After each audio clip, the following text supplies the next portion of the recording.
So we're in Erwinna, PA, which is named after Arthur Erwin. Arthur was known for buying a lot of land here in Tinicum, but he's also known for his military career.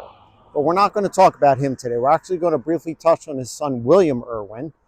In 1798, William bought this property with the intent to build a tenant farm. It wasn't until about 1810 when William built the southern section of this house. So from the doorway over, and he built it in a federal style. Now it was in William's family up until about 1846 when Erwin-Stover buys the property out of a public auction. Somewhere around the 1850s, Henry builds the northern section of this house, so from the doorway over.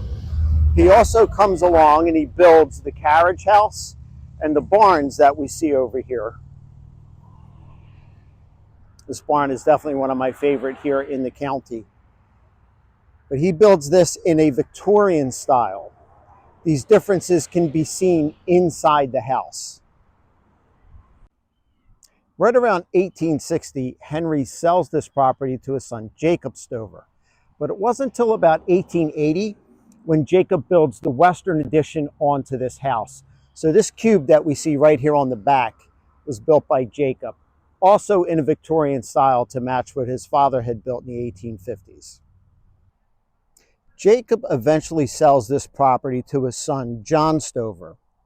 Right around 1930, John, his wife Verga, and his sister Matilda, aka Tilly, are the first family members to move into the house. Up until then, it was used as a tenant farm, as I mentioned earlier. Now, John donates this property to the county with the stipulation that he can live here until he passes away. But Mother Nature had other intentions. In August of 1955, the county experiences what is a historic flood.